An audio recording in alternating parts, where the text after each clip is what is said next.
జపాన్‌లో మీరు ఎక్కడ చూసినా చాలా క్లీన్‌గా, చాలా నీట్‌గా ఉంటుంది. And also Japan represents city cleanliness. So మనం ఏమనుకుంటాం అంటే అరే వీళ్ళ గవర్నమెంట్ ఎంత బాగా మెయింటైన్ చేస్తుంది అని అనుకుంటాం కదా. కానీ నేను ఆల్మోస్ట్ లైక్ 6 ఇయర్స్ అవుతుంది వచ్చి, ఇప్పటి వరకు రోడ్ స్వీపర్స్ కానీ అలాంటివి అయితే నేను ఎప్పుడు చూడలేదు. క్లీనింగ్ ట్రక్స్ ఉంటాయి కదా, అవైతే మేము ఎప్పుడు చూడలేదు.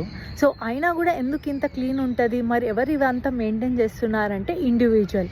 ప్రతి ఒక్క పర్సన్, ప్రతి ఒక్క మనిషి తను రెస్పాన్సిబుల్ ఫీల్ అవుతాడు తన సరౌండింగ్స్ క్లీన్గా ఉండాలి అనేసి. అండ్ ఆల్సో మీరు జపాన్లో జనరల్గా ఎక్కడ చూసినా కూడా మీకు డస్ట్బిన్స్ అనేది కనపడవు. అండ్ ఇక్కడ పడేయడానికి కూడా అంత అందుబాటులో కూడా ఉండే అనమాట, ట్రాష్ పడేయడానికి.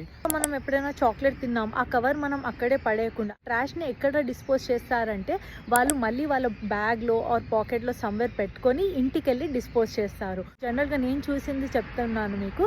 లైక్ ఇక్కడ ఓల్డ్ పీపుల్ ఉంటారు కదా, ఈవినింగ్ వాక్ అయినా మార్నింగ్ వాక్ అయినా వాళ్ళు అలా వెళ్తుంటే దారిలో వాళ్ళకి ఏదైనా బై మిస్లో ఏదైనా కవరో ఏదైనా ట్రాష్ కనిపిస్తే అది వాళ్ళు పికప్ చేసుకుంటూ వెళ్తారు. ఇట్స్ నాట్ డ్యూటీ దేర్, అంటే వాళ్ళకి చెయ్యాలి జాబ్, అది వాళ్ళ జాబ్ కాదు. బట్ స్టిల్ వాళ్ళు అరే క్లీన్గా ఉండాలి, సిటీ క్లీన్గా పెట్టుకోవాలి కదా, ఇది నా రెస్పాన్సిబిలిటీ అన్నట్టే వాళ్ళు కూడా అనుకొని చేస్తారనమాట. సో మేము చాలాసార్లు చూసినాము. అంటే ప్రతి ఒక్క ఇండివిజువల్ అది రెస్పాన్సిబుల్ ఫీల్ అవుతే డెఫినెట్గా సిటీ ఏంటి కంట్రీ మొత్తం క్లీన్గానే ఉంటుంది. సో నాకైతే చాలా బాగా నచ్చింది. మీకు ఎలా అనిపించిందో let me know in the comment section.